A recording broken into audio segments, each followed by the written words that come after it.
Bom, pessoal, boa tarde.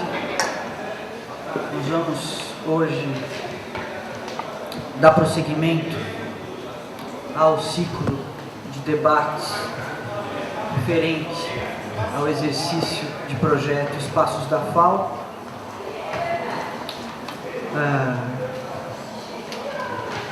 Tivemos ontem, certamente, um dos seminários mais interessantes, pelo menos que eu pude participar aqui na nossa escola, o que é muito bom, prova que a cada dia que passa esse seminário, a cada uma dessas mesas, elas ficam cada vez melhores. Responsabilidade de quem vai falar hoje aqui também. Hoje a programação é um pouco diferente das anteriores e das que virão. Nós teremos 2 falas e em seguida uma conversa com o arquiteto, professor Paulo Mendes da Rocha.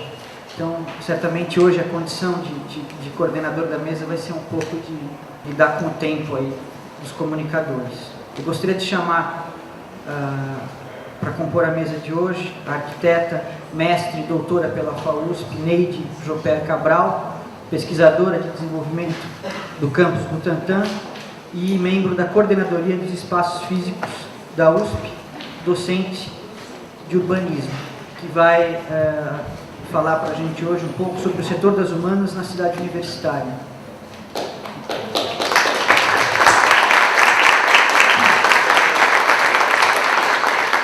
E o Roberto Portugal Albuquerque, formado arquiteto urbanista pela FAO, em 81, com mestrado defendido em 2005, cujo tema FAUSP 50 anos, edifício e ensino, será abordado por ele hoje nessa mesa. Por favor. Pode sentar os dois.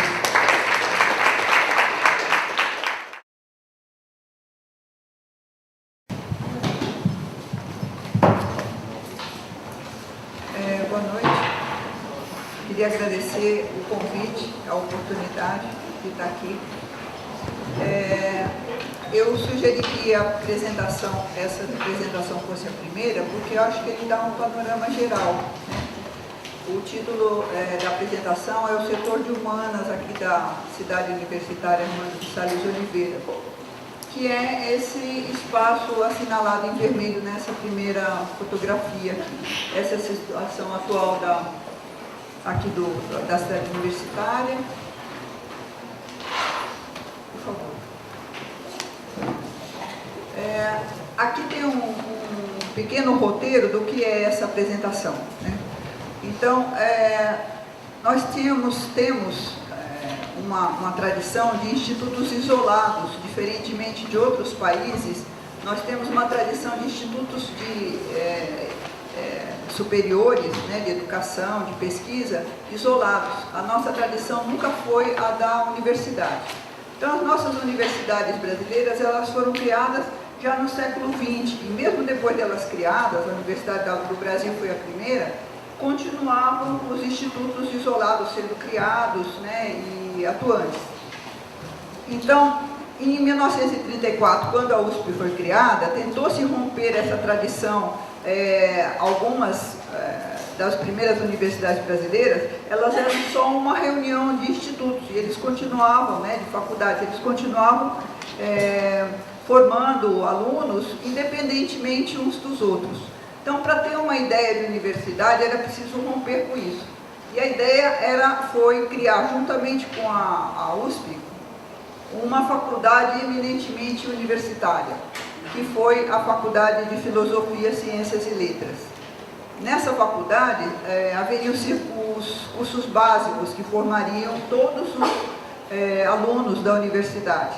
E depois, então, eles seguiriam os seus estudos já formadores, né, de profissionais. Então, a Universidade de São Paulo, ela, se a gente lê na formação dela, nós vemos que há 2 princípios importantíssimos. Um deles é o da formação da integração, que é essa questão que eu estava falando há pouco, e outro é da formação de um espírito universitário, que viria através da convivência. Só que essa ideia da filosofia ser a alma mater da universidade, ela teve graves problemas porque ficamos de 1934 até mais ou menos o início da década de 60 sem cidade universitária. E a cidade universitária, com certeza, era o lugar onde haveria essa maior integração possível dos meios, haveria o convívio e tudo mais. Levou-se mais de quase 30 anos para se conseguir que essa cidade universitária funcionasse minimamente. Isso causou gravíssimos prejuízos a esses dois princípios. As universidades, as faculdades, elas estavam dispersas pela cidade de São Paulo e só em alguns momentos é que houve realmente um convívio, né? As gerações mais antigas de alunos da USP, elas falam em alguns momentos muito importantes. Elas falam da escola normal, a Escola Caetano de Campos, na República, que foi sede durante um tempo de alguns cursos da filosofia. Falam da casa na Alameda Glete, né? Existem gerações de uspianos que falam com carinho de uma casa, um casarão nos Campos Elíseos que aglutinou gerações de estudantes da FAO, mas de alguns setores da filosofia. Nunca houve um lugar em que houvessem várias faculdades juntas para propiciar essa integração e esse convívio formador do espírito universitário.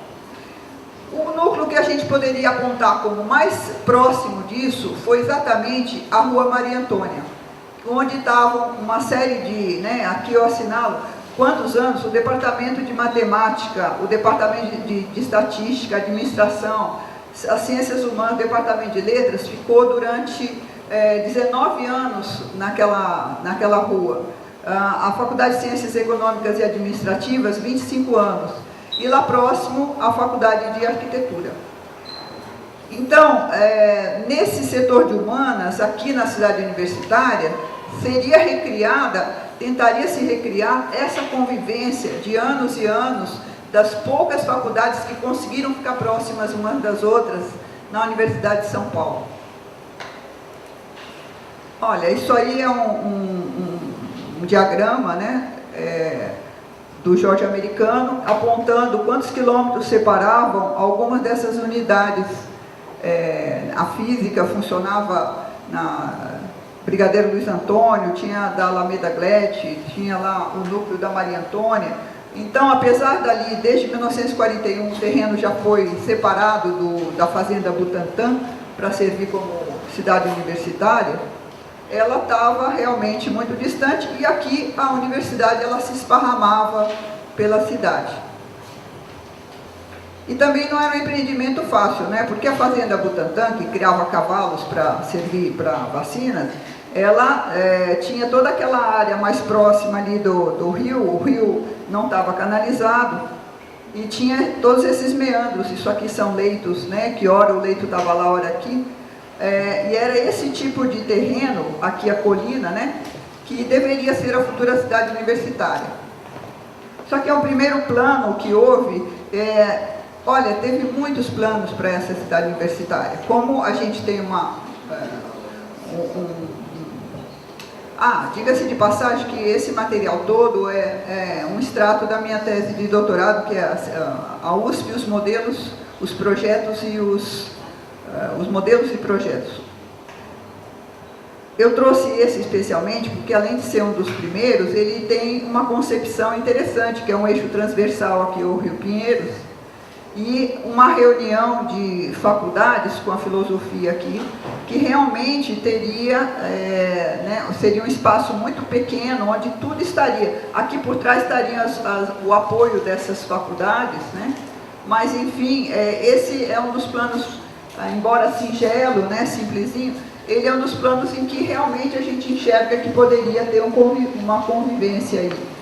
Mas o plano que realmente vingou, que foi aprovado, foi esse aqui, que é de 1949.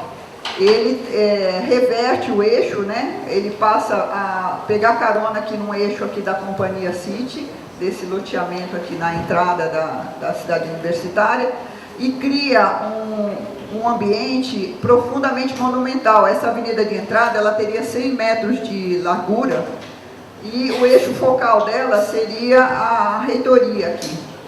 Então, a gente vê que nesse plano, as coisas perderam um pouco aquela ideia da filosofia como uma entidade importantíssima, e também perdeu-se o foco da junção. Nós vemos aí vários setores, né? A filosofia, enfim, estaria aqui, não está dando para enxergar direito, mas perdeu-se um pouco o foco daquela reunião que o outro plano, de uma forma muito simples, apresentava. Essa aqui já é uma versão desse plano aprovado de 49, a gente já enxerga aqui os prédios aqui, eles já têm um agenciamento de arquitetura moderna, mas ainda é o mesmo plano. Tinha-se acrescentado aqui um setor projetado pelo Rino Leve, né, um centro cívico com biblioteca e tal, mas era muito pouco perto do que seguiria como integração e como convívio universitário. Essa planta, né, ela é de 1954 e continuava, enquanto a cidade universitária, aos pouquinhos, ela ia se realizando, mas já com umas unidades completamente esparsas, como a coisa era dividida em setores, foi se construído cada uma mais longe da outra. Então, além da dispersão aqui na cidade, havia dispersão aqui também na cidade universitária, como a gente pode ver em outros... Por favor. Bom, mas a gente vai adiante ver uma ilustração mais de perto da cidade universitária nesse período.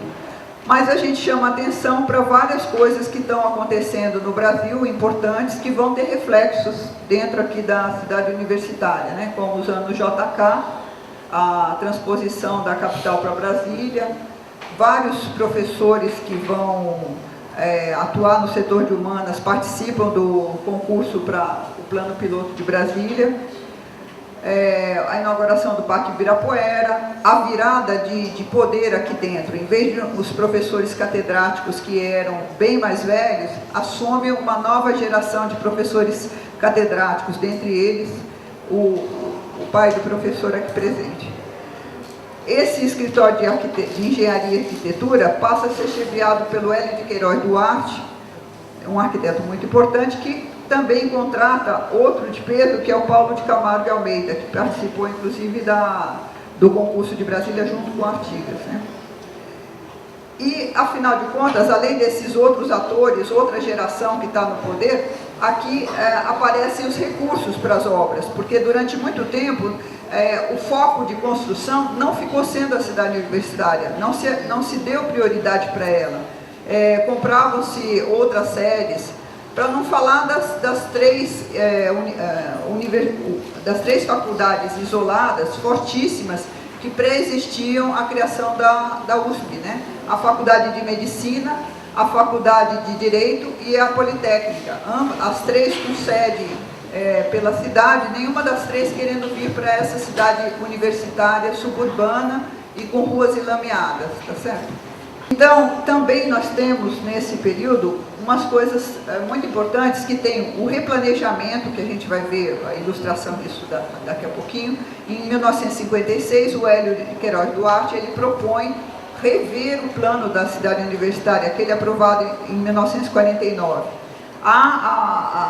Sai a Lei de Diretriz e Base da Educação de 1961, que tem uma vinculação muito estreita com a maneira como foi organizada, como foi pensada a Universidade de Brasília.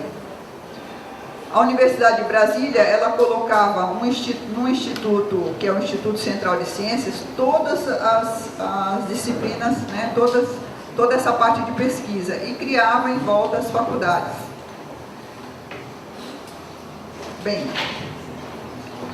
aí há uma virada importante, que a gente vai ver refletir também nesses projetos de 1960, que tem o setor de humanas dentro, é a questão da integração universitária por setor de conhecimento. O que é isso?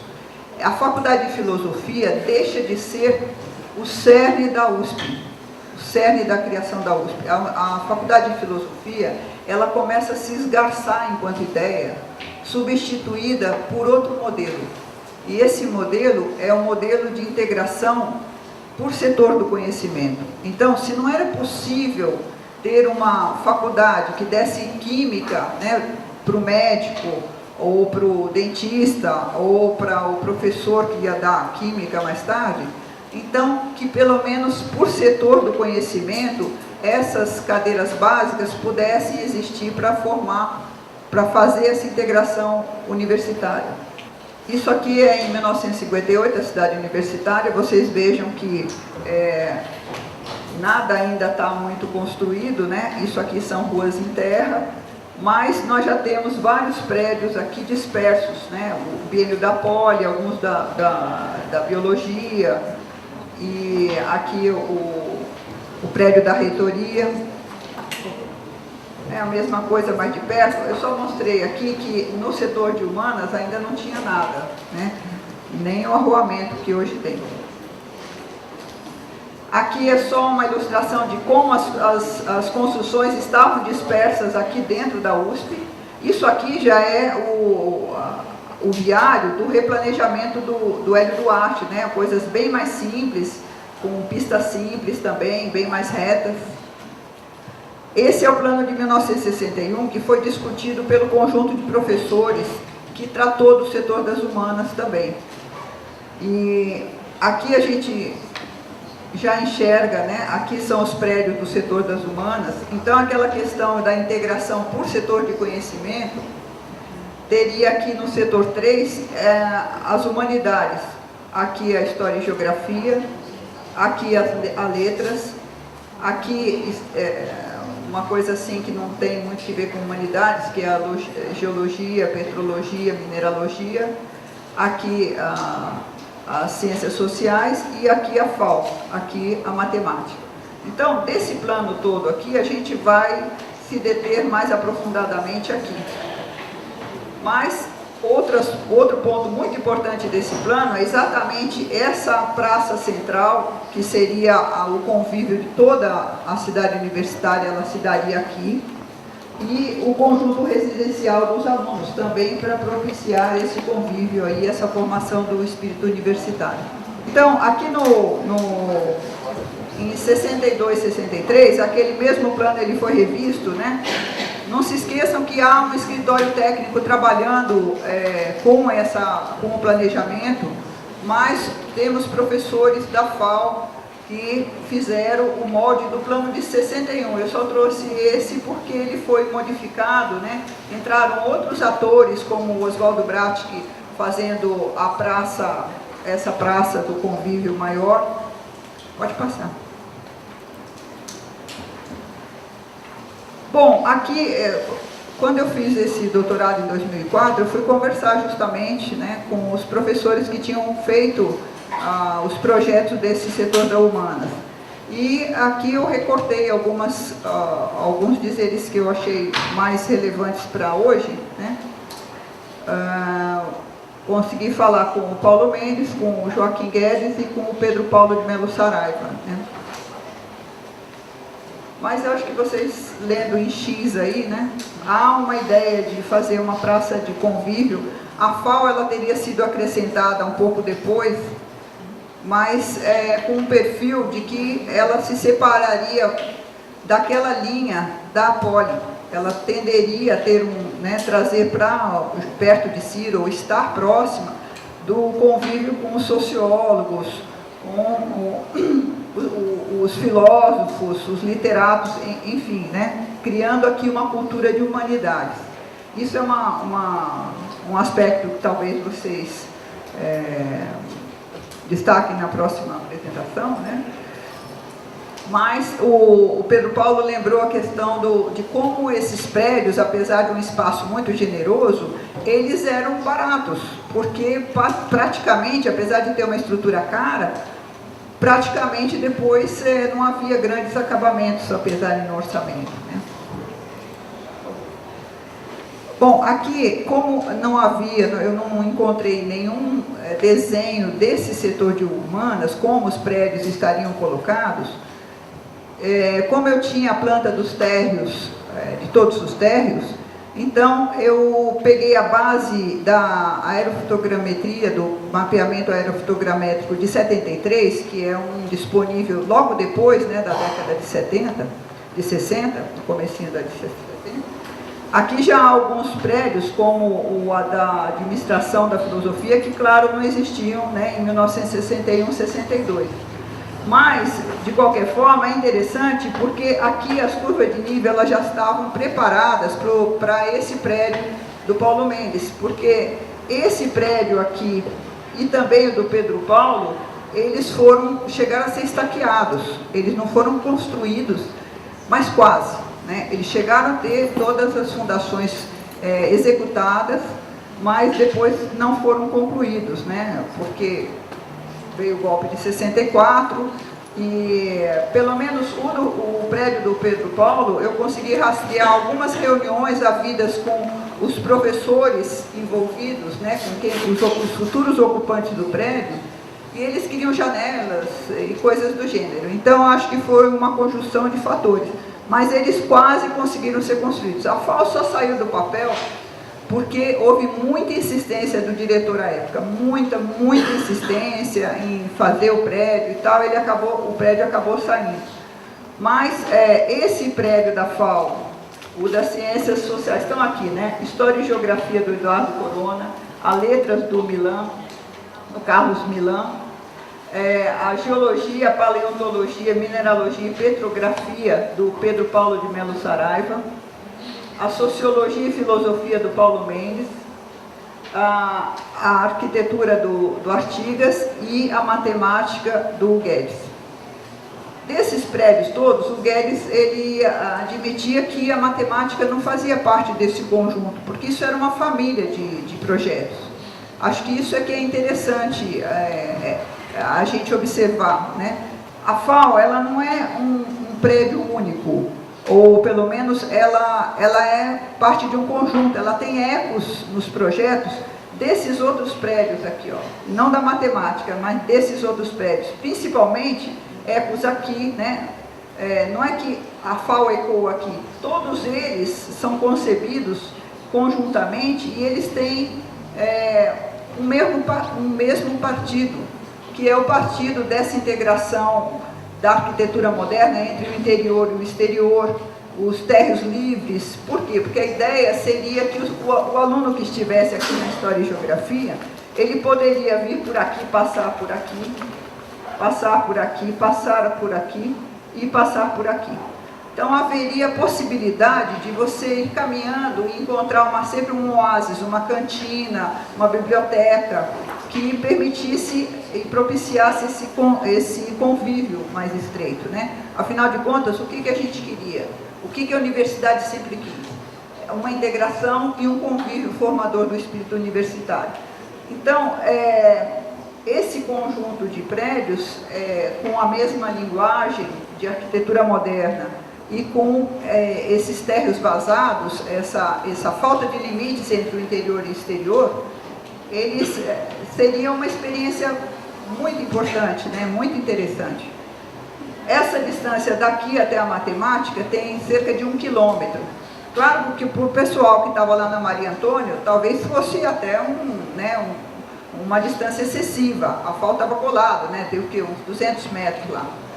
Mas para um terreno que permitiria um caminhar no plano aqui, ó, né? Seria, e com essas facilidades em cada um dos prédios, né, os anfiteatros, as cantinas, as bibliotecas, seria uma atividade muito prazerosa ir se deslocando de prédio em prédio. Aqui o corte no terreno com o corte dos edifícios também, a gente nota que o prédio do Milan, apesar dele também ter esse jogo de aberturas e tal, ele é um partido um pouquinho diferente dos outros, né? Ele não é um prisma puro e tal. Tem outras ilustrações que a gente pode passar, né, Bárbara? Você pode passar para a gente? Pode continuar? Sim, aí, por favor. Aí pode passar? Ah, sim, pode passar. Aqui o prédio, esse prédio todos vocês conhecem, é da História e Geografia, né? Mas só para a gente ilustrar essa questão dos térreos vazados, né? Pode passar, tem uma série de ilustrações desse. Esse aqui é do Carlos Milan, que permitiria que a pessoa viesse aqui, né, e continuasse lá com anfiteatros aqui, teatros. E vocês vejam que aqui na maquete ele insinua esse caminho, né? Insinua um caminho que está justamente passando por aqui, ó. Aqui na maquete seria, né, esse caminho aqui, ó, que estaria passando aqui ao largo desse... E é um prédio todo vazado, como vocês podem ver também, né? Apesar de ter uma volumetria que não é a do prisma puro, ele é um edifício absolutamente vazado também. Pode passar. Aqui a implantação do prédio do Pedro Paulo, seria possível passar por aqui, ó. Aqui tem uma escadaria que leva à avenida aqui de baixo, a Luciano Galberto, né? Que está aqui embaixo. Aqui o térreo, algumas vistas dele também. Vocês vejam, né, como os volumes são recorrentes em todos os projetos. Aqui, ó, os cortes, né, vocês vejam que tem aqui os domos, né. Esse não é do Pedro Paulo, tá bem. Então... Esse é meu. Não, o seu está logo depois, é que é muito parecido. O Pedro Paulo, ele fez duas versões do projeto dele. Esse é o seu. É porque é muito parecido. Não é? Olha só, quer ver o corte dele? Ele é muito próximo, né? Mas é que o Pedro Paulo, ele fez duas versões. E a primeira versão talvez fosse mais diferente, né? Tinha umas vigas vazadas, depois ficou muito parecido, era realmente uma família, né? A ponto da gente começar a não distinguir os filhos. Aqui nós temos o corte, esse corte, professor, foi feito em 1985, a única publicação que tratou do setor da humanas, antes de eu pegar esse tema, foi o Espaço da USP, Presente e Futuro, que é uma publicação da prefeitura, da antiga prefeitura do campus, né? E a pedido deles, acho que foi do Dyer, foi feito esse croquis, que eu acho profundamente ilustrativo, né? Todas essas explicações já estão aí. E tem mais, por favor, a planta do prédio, né? Desse prédio. Também, né, com a biblioteca, anfiteatro, cantina, o espaço aqui, a cantina, o espaço aqui das mesinhas, aquele rasgo no terreno que a gente viu no poste, e as fachadas. A fachada é muito próxima, né, muito parecida mesmo. Mas é que aquele lá já é o segundo projeto que ele fez. O primeiro, como ele existiu em prol do segundo, eu fiquei com o segundo, né? Mas eram muito próximos, muito parecidos mesmo. E a FAO? Pode passar.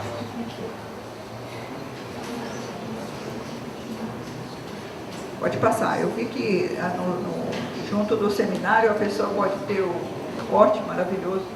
Esse aqui é só para mostrar como o prédio da matemática realmente não fazia parte do conjunto, né? Apesar de ter sido feito na mesma época e tudo mais. Inclusive, os problemas com as unidades tradicionais da USP, a medicina nunca veio para a cidade universitária, nunca passou pela cabeça da medicina vir para a cidade universitária. Tinha uma sede novinha, construída lá no Araçá em 1931. E o Hospital das Clínicas foi inaugurado na década de 40. Então, de fato, eles nunca cogitaram vir para cá. A Faculdade de Direito nem pensar, né? Então, subsistiam, apesar da Poli, depois de tentar se reinventar várias vezes naquele terreno que ficou exíguo para ela, derrubando prédios construídos mais em altura, né? Acabou vindo para a USP. Né? É a única das grandes escolas tradicionais que realmente veio para a USP. Mas olha o que acontecia. O Instituto de Matemática, que deveria ser usado por todas as unidades que dependessem de matemática para formar seus quadros, seus alunos, né? Teriam duas entradas, uma por aqui, que seria para os alunos da Poli, e eles pediram uma entrada em separada e sem contato para os alunos do que sobrou da filosofia, tá certo? Então é só para mostrar que as dificuldades foram muitas. E eu pararia por aí, já pedindo desculpas de antemão pela demora. Muito obrigada.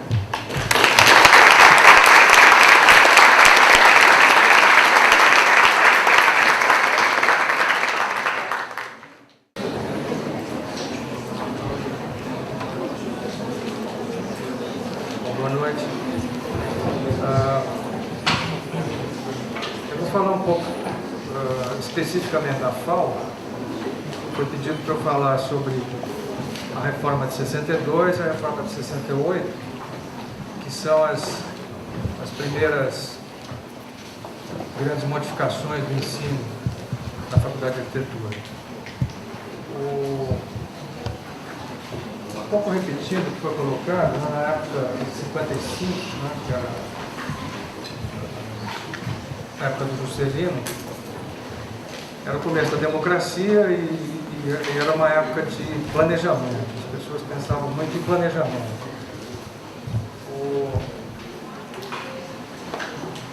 O governo Juscelino tinha o que ele chamava de plano de metas, que eram 30 metas, depois mais uma, que foi acrescentada, que era Brasília. Isso em 55. Em 57, foi feito o concurso do plano piloto de Brasília, e aqui na FAO as coisas começaram a refletir. A FAO tinha 9, 10 anos, ela começou a pensar o ensino. O professor Artigas foi chamado, que é o primeiro professor de projeto da FAO, né? Ele foi o primeiro professor da área de projeto em 1948, quando a FAO se separou da Poli e veio para Vila Penteado, né? E então a FAO, já com os seus 9, 10 anos, ele foi convocado com mais 3 professores,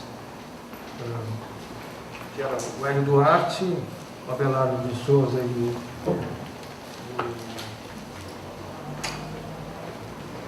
o Rino Leve, para começar a pensar o ensino da FAO. E esse talvez fosse a primeira tentativa da FAO se separar da Escola Politécnica conceitualmente.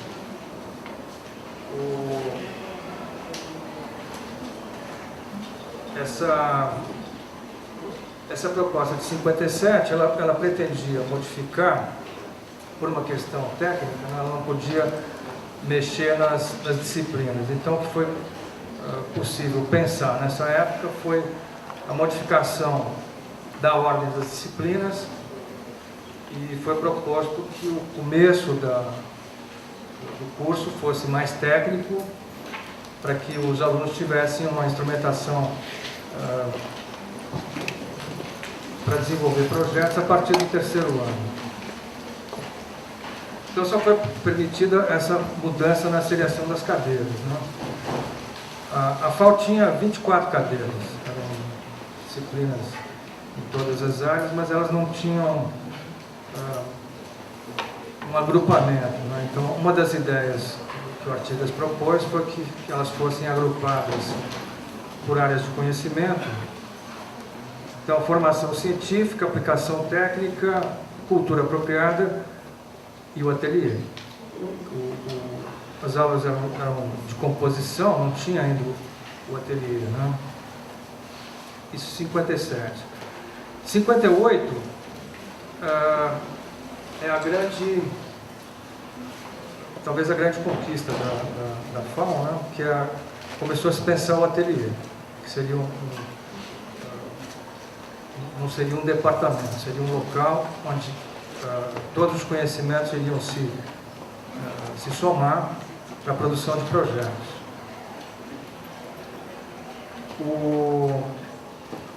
Foi dividido, então, esse estudo do ateliê em três etapas, que eu acho que é muito próximo do que a gente está pretendendo aqui na FAO agora, né? Essa compreensão do universo onde a gente...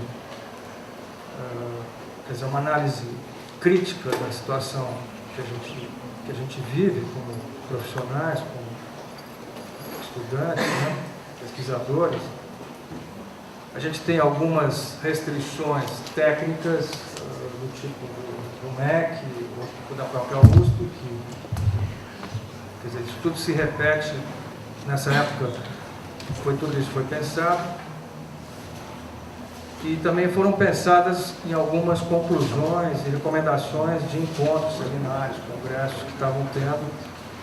Também repetindo um pouco o que já foi dito, nessa época de 57, que era o planejamento, era a grande ideia do momento, né? A gente tinha esse plano de metas que era o federal e tinha o plano de ação que era no estado de São Paulo. E estava havendo muita construção, né? Todas as secretarias do estado estavam sendo feitas, sedes de fórum, né? Eram construções que... E para tudo isso se pensou num desenvolvimento de outras áreas que, que iriam além da edificação e do planejamento, na época o urbanismo. Né? E se pensou então numa linguagem, depois programação visual, e no desenho industrial, que era pensar o objeto. Mas pensar o objeto como produção industrial, que pudesse dar um suporte para a construção. A primeira etapa, então, seria essa, de fazer um diagnóstico. A segunda seria procurar uma solução, como implantar esse ateliê, né, o estúdio, né, hoje. E a terceira etapa seria verificar todas as consequências que isso pudesse acarretar, em termos burocráticos, em termos administrativos, em termos culturais, em termos didáticos. Nessa passagem, o Anhaya Mello era o diretor da FAO e com essa virada, isso é tudo dos anos 60, né? Quem ficou como diretor é Lorival Gomes Machado, da filosofia, mas que... Então essa proposta de 57, que é a primeira, ela serviu como base, ela não foi implantada, mas ela serviu como base de pensamento para essa questão do ateliê. E que são as outras questões que em 62 foram desenvolvidas. Quer dizer, a questão do ateliê, esse agrupamento das disciplinas, a gente pode dizer que é uma primeira origem dos departamentos, são agrupamentos das disciplinas em áreas, e o aparecimento do desenho industrial, que é uma contribuição, né, dessa época.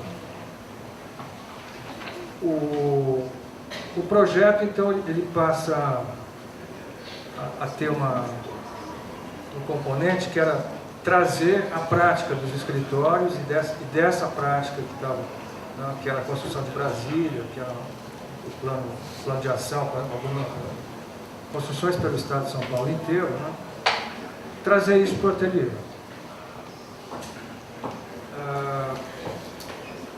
Foi criado o departamento de projeto nos anos 60, né? E com a ideia de ampliar, então, a área de conhecimento de atuação do arquiteto, que é mais ou menos como a gente tem hoje, que são essas 4 áreas mais o paisagismo que na época não tinha, né?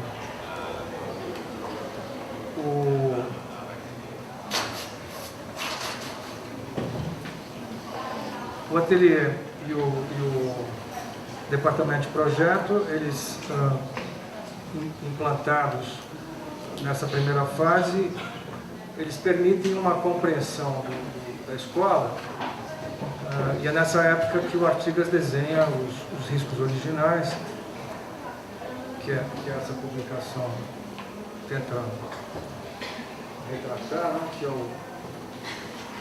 são os desenhos que foram feitos assim, eu acho com muita precisão, né, do que seria a FAO.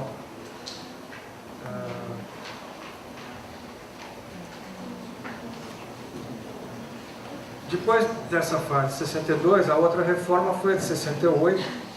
Então, nessa primeira fase, é o aparecimento dos departamentos, aparecimento da área de desenho industrial.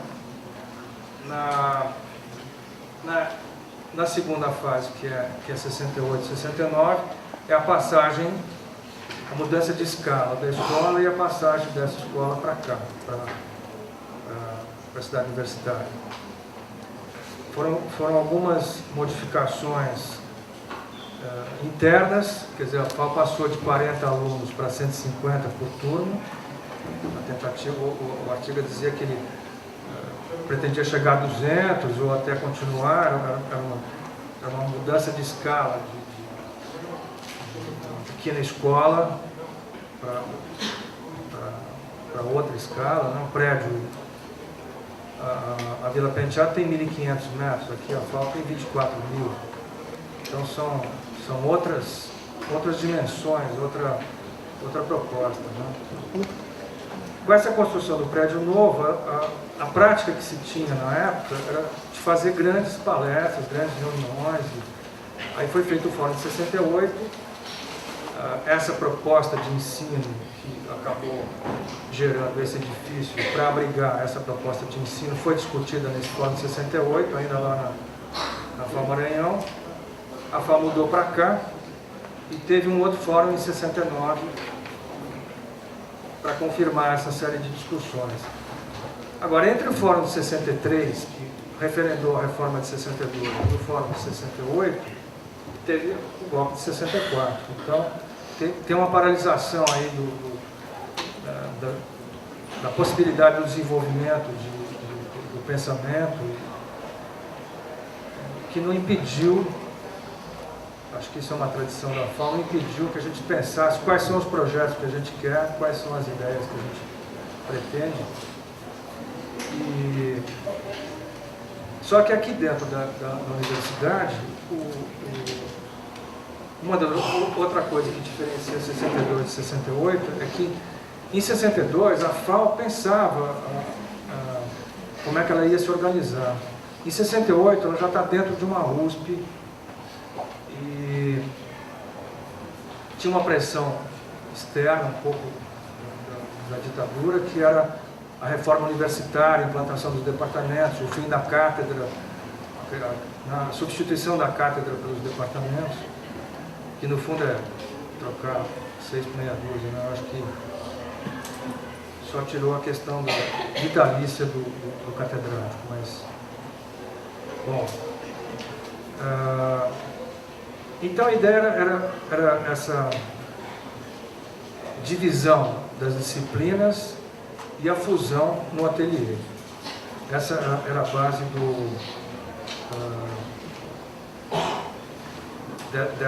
dessa reforma de 68. Né?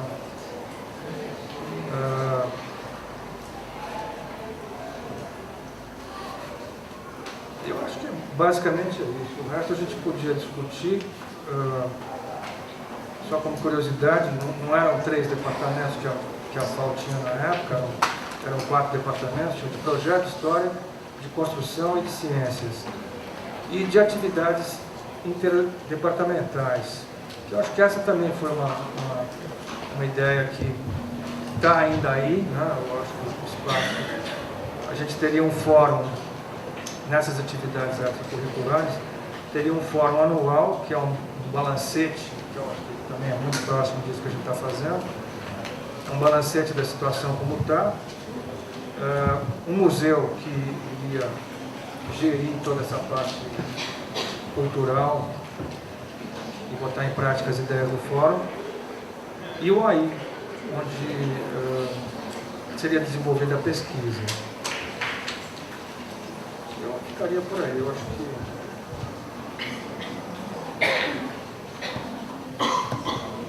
que é isso para começar.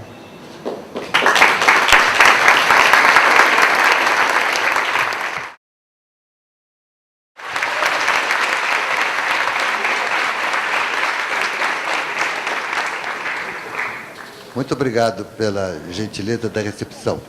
Eu queria dizer que estou aqui porque fui convidado pelo professor Milton Braga para essa discussão que ele, entre outros colegas, está organizando, mas principalmente, então, aceitei para dizer publicamente, dentro dessa universidade, que estou solidário absolutamente com as aflições e as preocupações que envolvem essa questão do edifício que nos abriga, basicamente. Quero saudar muito, de maneira respeitosa e, ao mesmo tempo, carregada de muito afeto, a presença dos queridos colegas da Universidade de Zurique, se não me engano, e, muito particularmente, da professora Anete Spiro, e, ao mesmo tempo, também saudar o êxito desse convênio que se armou e que se deve muito aos dois, ao Milton e à Anete Spiro.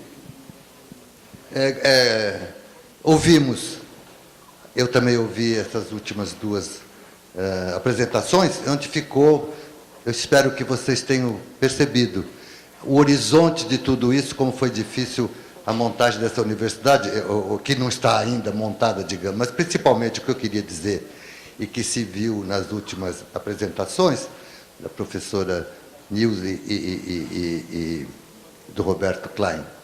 Uma questão muito interessante que, no momento, é muito oportuno reconsiderar, ou lembrar, porque é uma questão permanente, e que é a seguinte: toda a fundação dessa cidade universitária aqui nesse endereço está montada, ou monta-se, justifica-se, ou pretende se justificar, na questão da convivência entre os diversos institutos e as atividades, de qualquer maneira, de caráter acadêmico, estudioso, etc.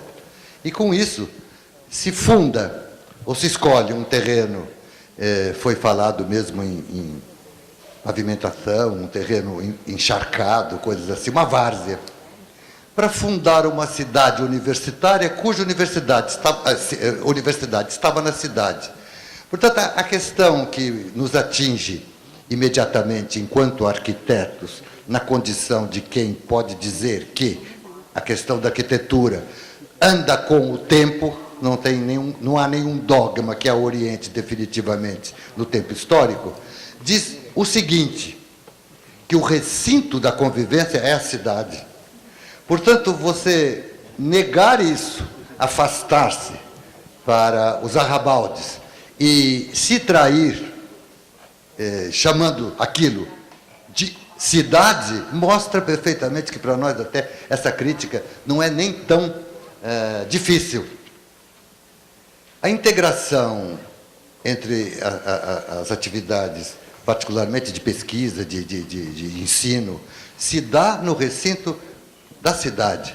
Portanto, já, na minha opinião, hoje nós podíamos saber, uma opinião que eu formei também com o tempo, porque é preciso fazer, talvez, uma ressalva, de dizer assim, como eu estou dizendo as coisas, não significa uma convicção, é como quem diz, justamente, essa é a grande virtude da universidade, eu digo para ver o que vocês acham desse tipo de visão, e formar uma nova perspectiva, talvez pelo grupo e coisas assim, para discutir. Em todo caso, para que fique claro, eu vou dizer com ênfase e com nitidez.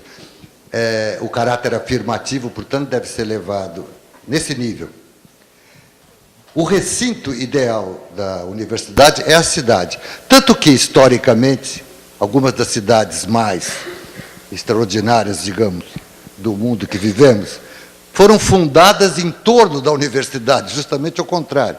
Creio que Paris é qualquer coisa assim, e muitas outras cidades do mundo. Cometido, o que é uma outra grande questão para a arquitetura, cometido o engano de modo construtivo, material, estabelecido, fala-se 50 anos, essa cidade universitária foi pensada há 50 anos atrás, as primeiras mudanças. Portanto, é um trabalho árduo, feito com pedra e cal, como se diz. É muito difícil inverter a rota do desastre. Entretanto, a inversão da rota do desastre é a questão fundamental da arquitetura e do urbanismo. Porque, de uma forma ou outra, há sempre uma tendência do desfrute daquilo justamente que tem brilho, a ponto de fazer aquilo, chamando de aquilo uma situação. Seja uma cidade, seja a consciência do próprio homem sobre a sua condição no planeta, etc., pode degenerar. Então, essa permanente visão de erro e acerto e correção, isso vai nos perseguir a vida inteira e talvez seja uma das questões fundamentais que anima a nossa vida. Nós estamos animados por essa, como é que podia se dizer? Luta constante. Na verdade, quem lida com a ideia de revolução permanente no mundo são os conceitos de arquitetura e urbanismo, ou seja, construir as instalações humanas no planeta. Ora, uma das situações que, nesse momento, movem essa escola particularmente, é mesmo a questão do edifício. Melhor enfrentar imediatamente essa questão fundamental. Por quê? Independente da especificidade, da praticidade da questão em si, o que fazer diante de situações graves, de estruturas, isso e aquilo. É justamente considerar o que para nós pode significar, no âmbito da discussão que estávamos estabelecendo sobre a construção da cidade contemporânea, correção de rota de desastre, etc., o que pode significar memória. Essa escola, portanto, esse edifício para nós, podíamos dizer, não vem ao caso agora quem projetou.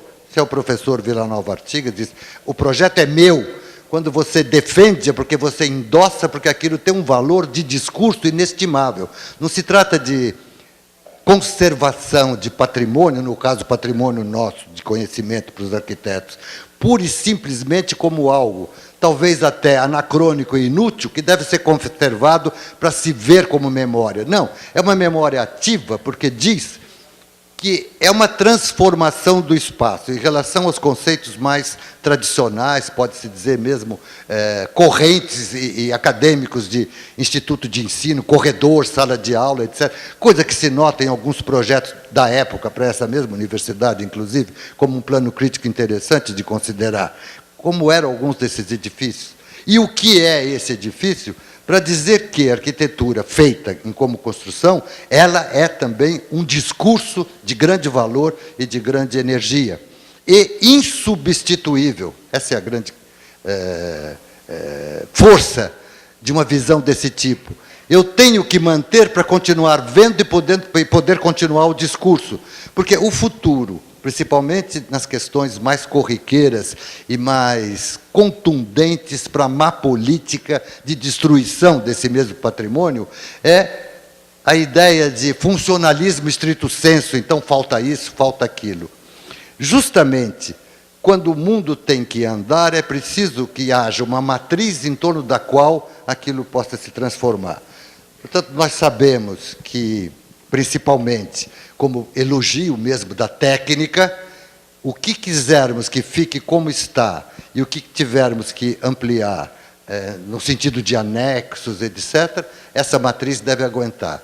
E a minha opinião, que eu quero externar, e por isso estou aqui para me tornar solidário, porque sei que não é uma opinião nem nova, nem isolada no seio dessa escola, é que acho que temos que defender absolutamente, principalmente considerando o seguinte, que a Faculdade de Arquitetura, quem ouviu as exposições interessantíssimas, brilhantes que acabamos de ouvir, tem uma responsabilidade que você pode, sem nenhum exagero, dizer de caráter de diálogo, inclusive mundial, como estamos vendo com outras escolas, mas muito particularmente na América, quanto à estruturação do próprio ensino da arquitetura.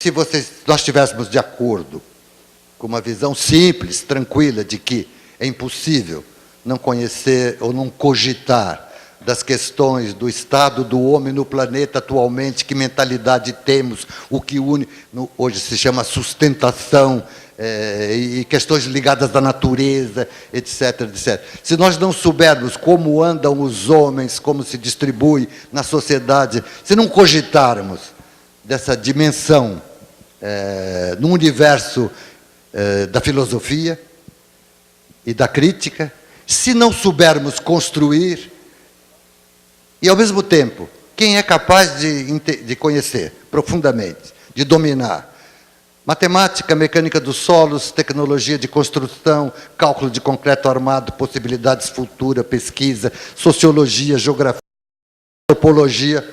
É impossível ser especialista em tudo. A única maneira de ver, que eu acho interessante, para se tornar sereno e assumir a responsabilidade, que é uma questão muito interessante. Não se deve exibir ignorância. Você se arrisca, mas tem que dizer, eu sei, porque senão não posso fazer. De enfrentar esse universo amplo assim de conhecimento é imaginar, por que não? Fazer a hipótese. Que a arquitetura é uma forma peculiar de conhecimento e originária do homem. Está conosco, qualquer coisa que pudéssemos construir como um conceito de arquitetura, desde as nossas origens. Desde que se arrumou pela primeira vez duas pedras para dizer, se eu voltar aqui onde você encontra essa pedra assim e aquela assado, ali é de onde eu saí, ali é a minha cidade, ali é a minha casa. Nós sabemos de tudo isso. Portanto, a Faculdade de Arquitetura tem que assumir uma responsabilidade sobre o discurso que tem feito diante da própria Universidade de São Paulo, que é uma visão também de contraponto de tudo isso, que não se trata de ser herdeira, essa faculdade, não se trata de ser depositária de uma riqueza que é dos outros e que nós comemos, da filosofia, da Politécnica particularmente.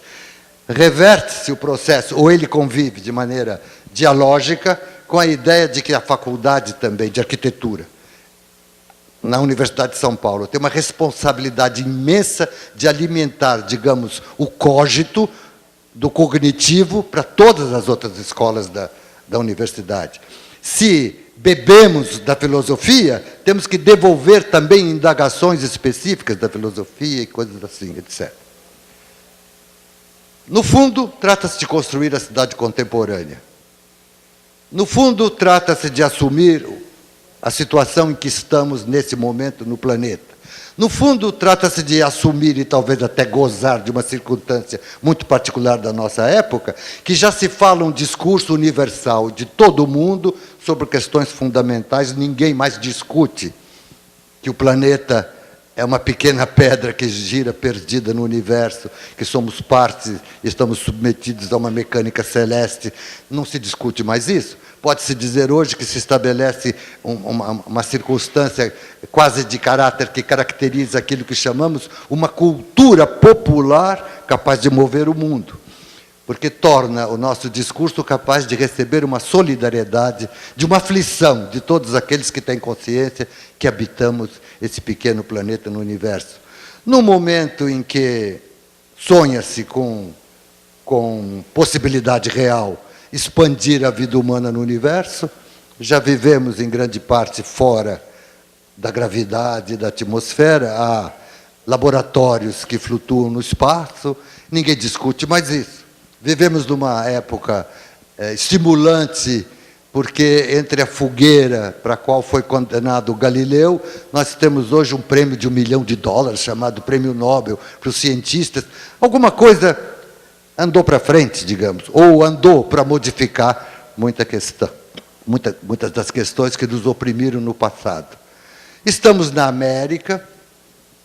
É uma situação extremamente interessante quanto a essa ideia da construção, muito particularmente da construção das cidades, uma vez que tem que ser aqui nova a cidade, sem dúvida alguma, e em poucos lugares do mundo, na querida África, sem dúvida também, pode-se cogitar serenamente de fundar novas cidades, para uma nova espacialidade que ainda não realizamos. E tudo isso faz com que um curso de arquitetura tenha numa universidade uma importância muito grande como verdadeiro estímulo e propulsor das ideias. É dessa maneira e por essa razão que essa escola, que é tão comovente por si mesma, eu tenho testemunho pessoal de conversa de dois amigos. Já trouxe aqui figuras extraordinárias que nunca tinham entrado nesse recinto. Uma delas que eu gostaria de citar, porque sou muito pessoalmente amigo, que vocês conhecem, já esteve aqui, Luigi Snodzi, por exemplo. Esse homem tem um tino crítico muito claro, muito límpido. e ele veio aqui e ficou mudo nesse espaço, etc.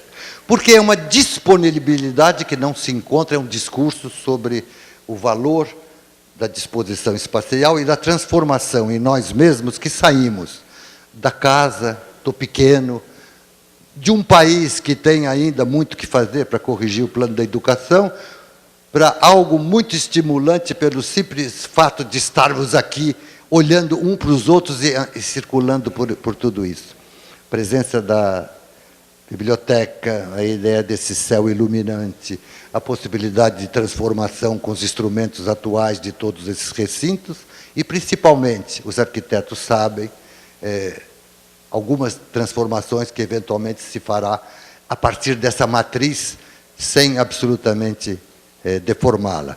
Só para concluir, eu queria dizer a vocês que, entre outras questões, o desafio de delicadas técnicas para enfrentar um problema como esse, que é resultado, inclusive, de má construção, etc., é indispensável que essa escola, dentro do âmbito da Universidade de São Paulo, saiba dizer como se faz, e nós sabemos, com um brilho e uma dignidade total. É isso que eu queria dizer com vocês, e sou solidário com todas as lutas que haveremos de travar. De modo irredutível e irreconciliável. Nós é que sabemos o que fazer com a nossa escola. Nem todos saberiam. E outra questão só que eu queria, e peço desculpas, porque parecia que eu ia me calar, mas eu quero acrescentar, porque eu ouvi, se você não fica zangada comigo, Anete, você me disse hoje, quando aquilo que está lá, enquanto discurso, é muito combatido, é porque é muito bom e tem a força da transformação. É por isso que deixa tão aflito aqueles que defendem o imobilismo, a tolice do respeito estrito a um funcionalismo bobo que você consegue com tolices e com a destruição de tudo. Precisamos ficar atentos e defender a Universidade de São Paulo e, particularmente, a nossa escola. É isso que eu queria dizer.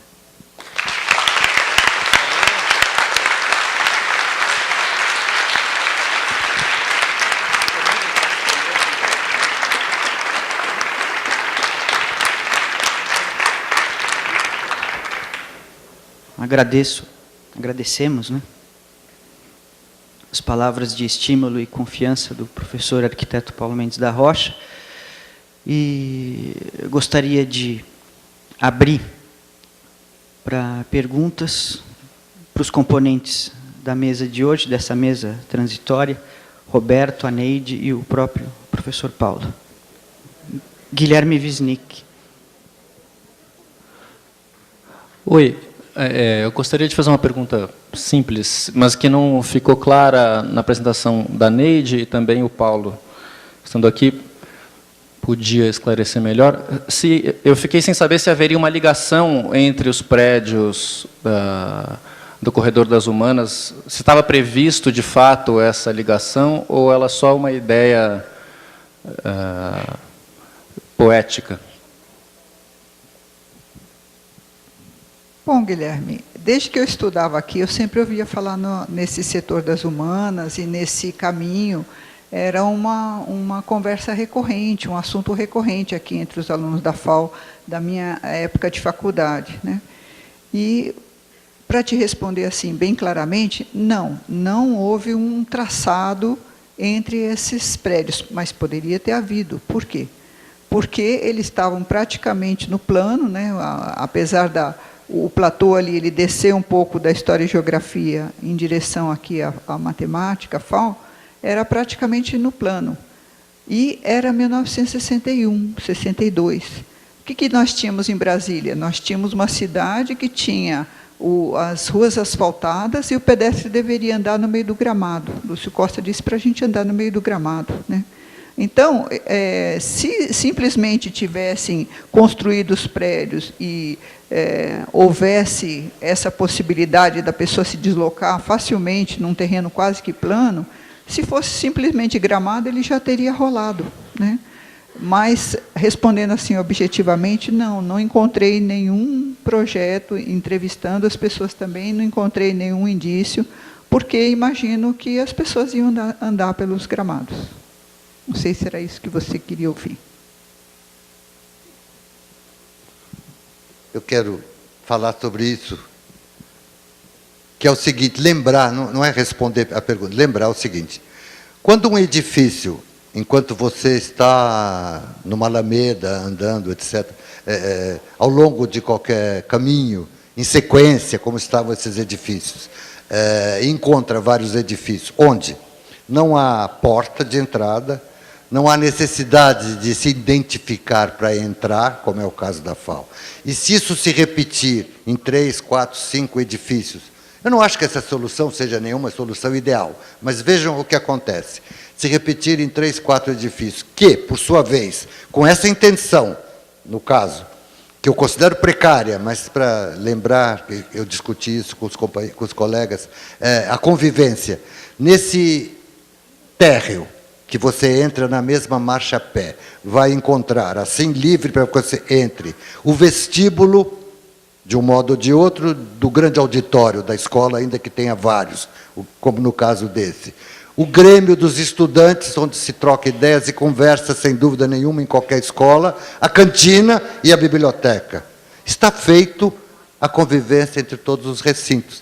É muito diferente de você passar, não é, numa borboleta, com ter que apresentar a portaria e as coisas acontecerem, com um desenho de distribuição espacial que não atende a essa perspectiva, ainda que tenha bastante ingrediente romântico e de convivência, de casa aberta, e principalmente nessas instalações de maior perspectiva de convívio entre os estudantes, biblioteca, cantina, grêmio, auditórios, etc., etc. Portanto, isso foi feito.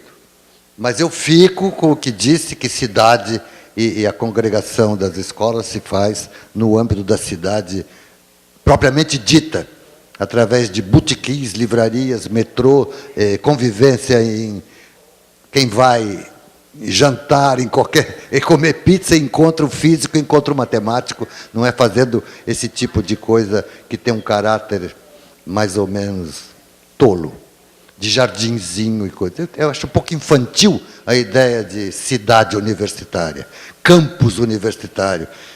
É uma questão mais para boi do que para homem. Acho que eu vou pegar carona nessa provocação. O Paulo, é a terceira vez que eu ouço ele falar isso. Quando fui entrevistado, ele também colocou dessa forma, né? É que a questão do campus universitário é uma questão muito debatida, né? Se deve ficar na cidade, como uma Sorbonne, ou se deve ir para alguma cidade universitária. Na década de 60, o que se fazia na Europa era exatamente as cidades universitárias. Haviam várias novas cidades universitárias, na França, na Alemanha. O próprio Paulo de Camargo e Almeida, ele foi à Europa e trouxe essa visão, né, de que as universidades estavam tentando se isolar do burburinho das cidades para melhor se integrar e tal. Se bem que ele concluiu que lá também não havia integração, e era apenas a reunião de várias escolas no mesmo espaço. Ou, como o Abraão Sanovics gostava de dizer, que era que a cidade universitária tinha um castelo em cada morro, tinha os feudos, né, vários feudos que nunca conversaram entre si. Mas, talvez uma opção a fazer a cidade universitária seria pegar uma das 3 escolas fortes, ou a Faculdade de Direito, ou a Faculdade de Medicina, ou a Politécnica, e expandir ao redor de uma delas, implantar a filosofia, implantar outras escolas que no passado não existiam, mas foram criadas com a fundação da Universidade de São Paulo. Eu acho que aí poderíamos falar numa universidade urbana, mas com o papel que foi reservado à Faculdade de Filosofia sendo viável, o que não acontecia com o físico num ponto da cidade e o colega químico dele no outro extremo. Hoje em dia, a integração entre as ciências, né, é uma coisa muito... O futuro chegou, ele está aí. E a distância, numa época que não havia internet nem nada, ela pesava. Né? Era isso. Eu queria fazer uma pergunta para o Paulo, que em 2006 foi feito um seminário na Folha, né? Eu fui assistir, e você colocou uma questão que parece muito pertinente hoje, né? Que você comentou agora há pouco, dos anexos, né? Garantir o edifício, garantir essa distribuição da posição da biblioteca, da cantina, o programa que nos encantou tanto como alunos, hoje como observadores, né?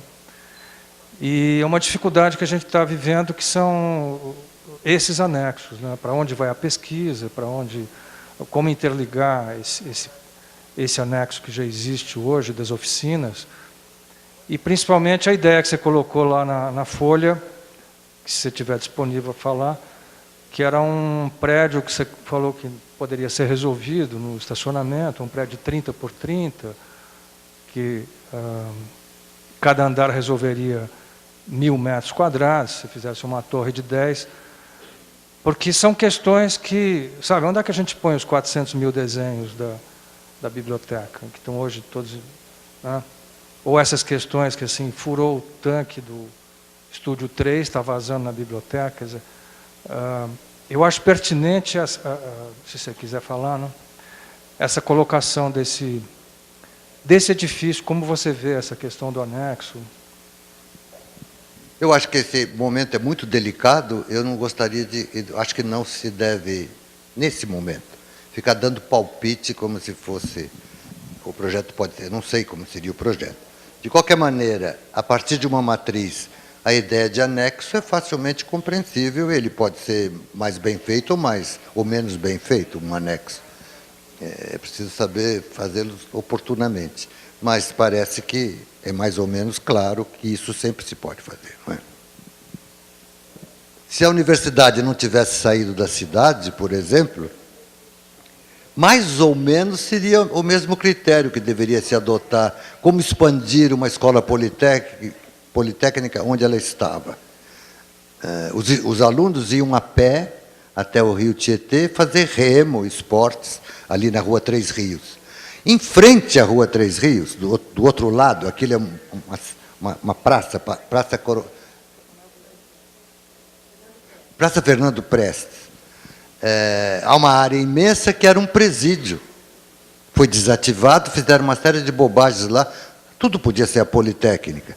Outra questão é ter que ocupar na cidade terrenos que têm interessado principalmente a especulação imobiliária com edifícios universitários.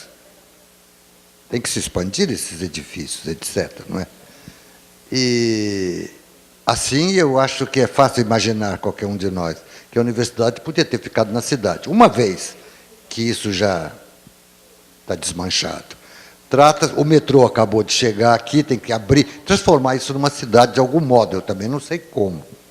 E o edifício particularmente diagnosticado, no caso esse ou aquele, ele sempre poderá ser assessorado com uma série de anexos, etc., de tal modo que não descaracterize a essência desse mesmo edifício que estamos chamando de matriz, que deve conservar a seu poder de discurso enquanto memória. Não é muito difícil, é um tema simples até certo ponto.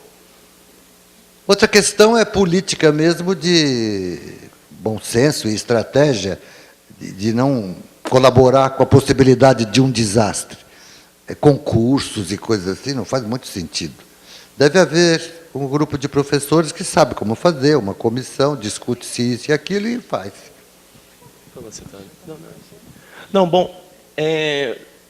Na verdade, eram duas questões, mas só que uma, para não fugir muito do tema, o edifício enquanto discurso, que foi falado aqui agora. Será que esse discurso, na verdade, ele não foi um pouco alterado? Porque a impressão que eu tenho é que... Bom, eu gosto de ver a FAO muitas vezes como um escalímetro. Então, a FAO ela serve para você ter uma ideia do que é um pé direito de 15 metros, o que é uma distância de 100 metros, o que são 11 metros, o que são 2,5 metros, tudo pela estrutura da faculdade. E eu acho isso muito interessante. Eu acho que talvez isso, a questão do vazio, como a relação dos vazios e dos cheios, eu acho que esse é o discurso que eu enxergo na FAO. Mas, ao mesmo tempo, eu sinto que hoje, assim, esse discurso ele talvez esteja um pouco deturpado, até pela questão da imagem projetada exteriormente pela faculdade como um centro de referência em pesquisa em todo o Brasil, uma das melhores faculdades de arquitetura. Então, o meu medo, muitas vezes, é que essa questão de lidar com a reforma, com a transformação desse espaço, se torne, na verdade, um dogma. Então, assim, enxergar esse espaço como uma coisa sagrada, eu acho que me incomoda muito, porque fica parecendo que é a morada dos deuses. A gente estava até discutindo isso ontem, quando, na verdade, eu acredito que isso aqui deveria ser um espaço de ensino e um instrumento de modificação da realidade, de entendimento da realidade. Então, assim, eu gostaria de saber se realmente esse discurso dessa arquitetura, do Artigas, de todo esse pensamento que materializado nesse prédio, se realmente faz sentido a gente continuar se utilizando dessa maneira, entendeu? Dessa imagem de grandiosidade, não de um edifício que é instrumental também. Eu, na verdade, não compreendi qual o fechamento do raciocínio do aluno, porque é justamente essa inteireza e essa integralidade do espaço que torna ele essa grande aula, né? Então, o que o sustenta no tempo também, como exemplo, né? Mas na condição de mediador eu não vou ficar importunando. Bom, o que eu acho eu fico muito contente com a fala do professor Paulo. E aí, meio que uma colocação, eu acho que o edifício, bom, a gente tem uma história de uma série de formandos aqui na faculdade, e existe sim uma unidade, através do tempo, do que as pessoas pensam, não sei. Eu me identifico com pessoas com as quais eu não convivi, e acho que o que amarra isso é esse edifício. Acho que esse edifício é uma grande aula. E eu acho que, concordo com o professor, o que a gente não pode permitir, principalmente nesse edifício, é que ele abrigue os nossos erros através do tempo, que é, por exemplo, o que foi feito a reforma da diretoria, por exemplo. É um absurdo que esse edifício abrigue uma paredinha salmão ou uma divisão com blindex dos espaços e uma mesa de ripinha de madeira. Esse edifício ele não abriga isso, ele nega isso o tempo todo. Então, talvez esse choque cause na gente também uma escola. Mas, bom, na verdade não é uma pergunta, é só para continuar. Can I speak in English? Yeah. Yo lo puedo hablar posiblemente en español. Nos hemos venido de Suiza y con mucho... yo tenía muchas exposiciones de ideas de ese edificio y me pareció que es un edificio abierto, que también trae la idea de estar abierto, de anectar, de transformarse sobre tiempo. Y que yo veo ahora, en hacer ese proyecto, que está aquí una parálisis posiblemente, que está ahí, ese concepto que estaba de 61, y nadie lo quiere cambiar, aunque decimos el mundo se ha cambiado completamente. Hay muchas otras formas de atacar, la arquitectura, y me parece que hay que abrirse de alguna manera. Y no sé, me gustaría saber que el señor Méndez-Tarós está... ¿De qué manera ustedes están por ese tema?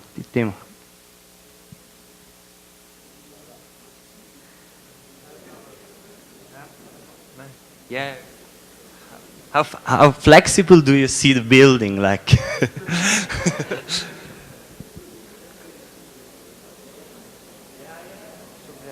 qual o teor de flexibilidade do edifício.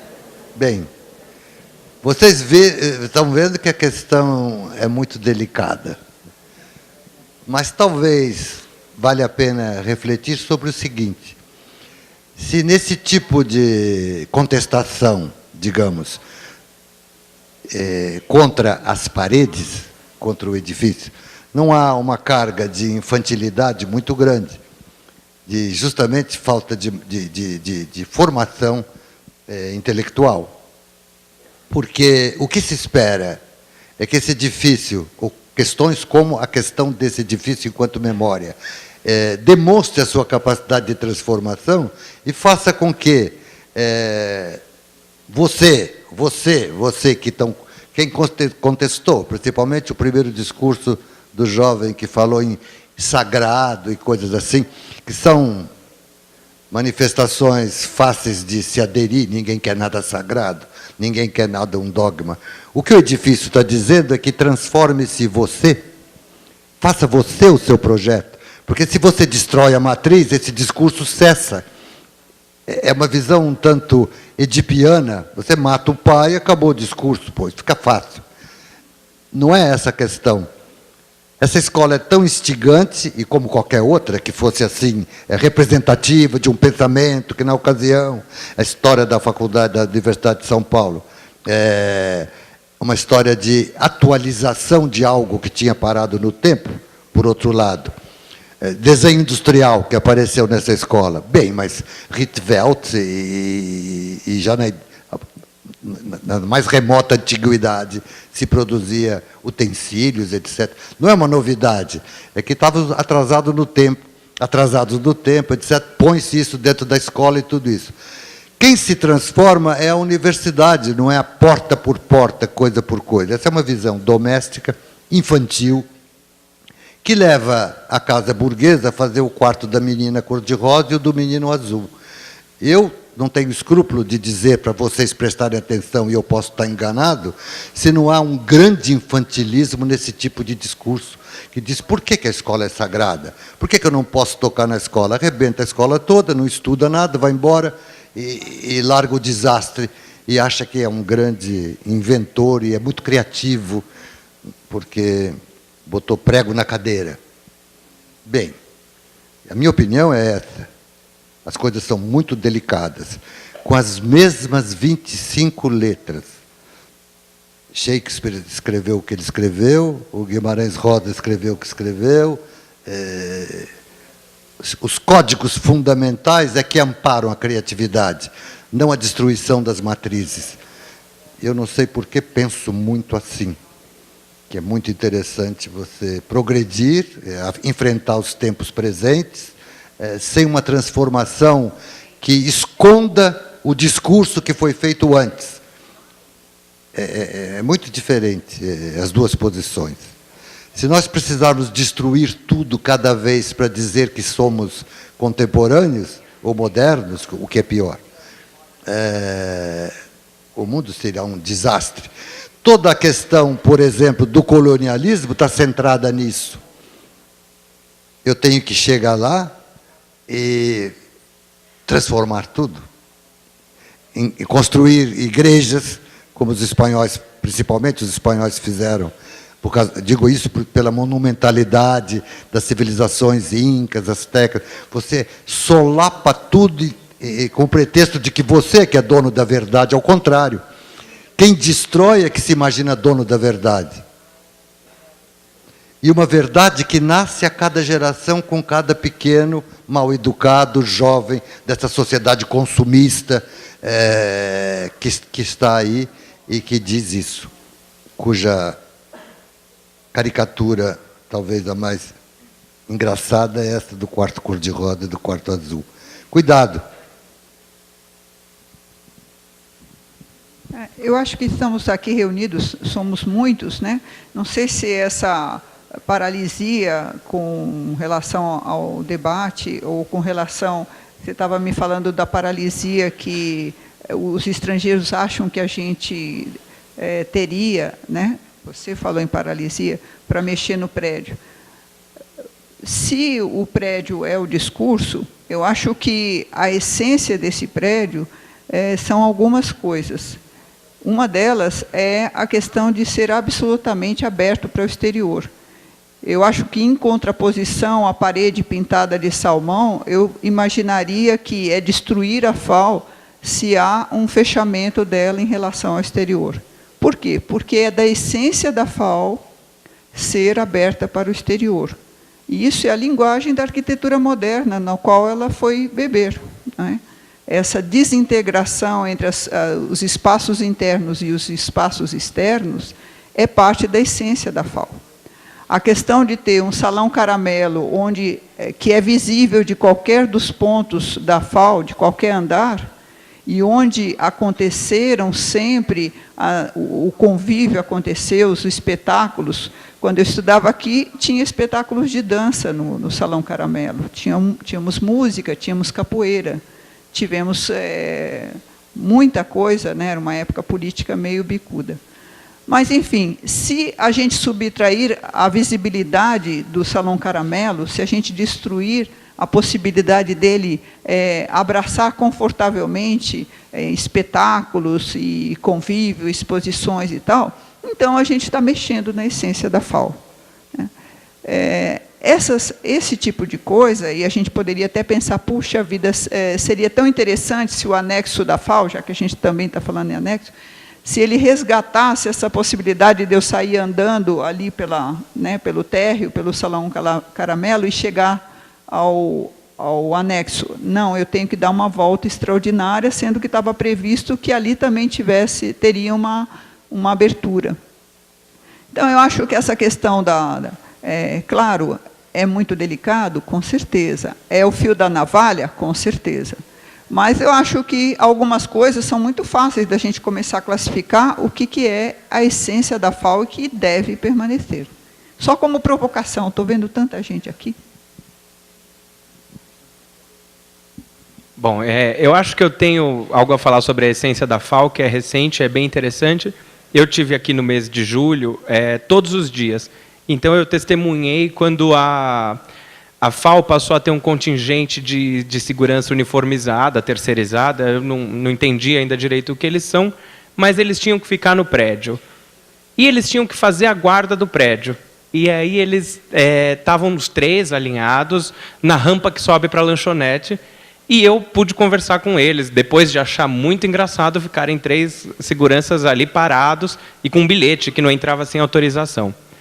E eu perguntei para eles assim, eu falei, escuta, o que é que vocês estão fazendo aí? Eles, a gente está impedindo que as pessoas entrem. Eu falei assim, mas de uma certa maneira as pessoas já estão dentro, se elas chegaram até vocês.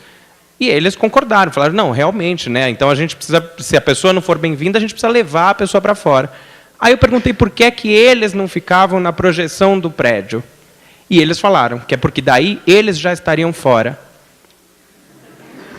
Então, eu acho que isso é muito interessante e fala um pouco da essência do prédio.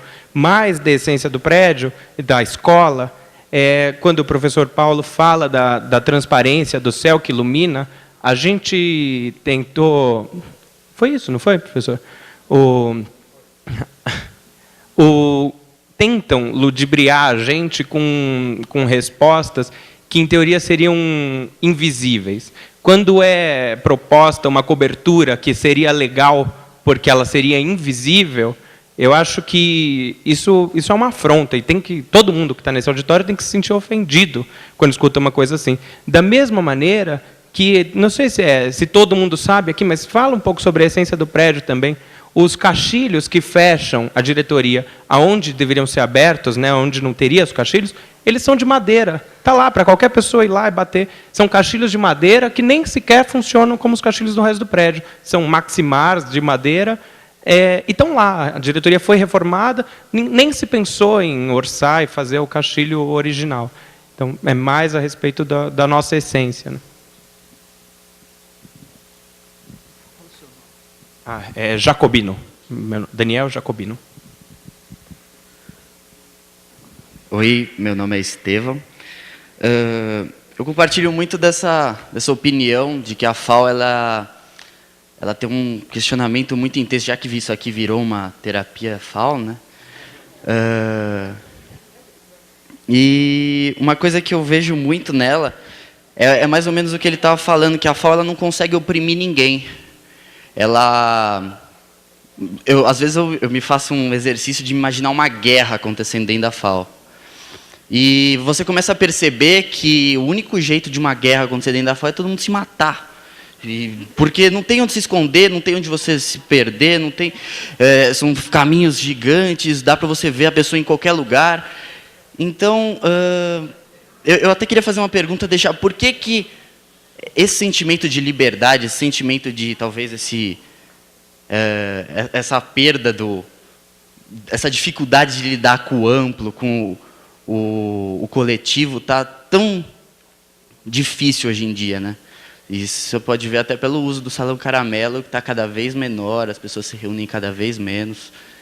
Queria deixar essa pergunta, por que a liberdade dentro está tão combatida?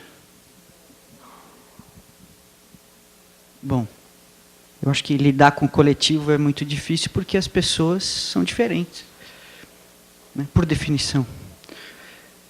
Daí uma série de coisas. Bom, eu sei que, como o aluno disse, eu acho que o debate, quando vira terapia de grupo, é hora de encararmos o trânsito novamente. Enfim, agradeço a presença de todos, principalmente do Roberto, da Neide e do professor Paulo Mendes da Rocha, e nos vemos amanhã às 17 horas.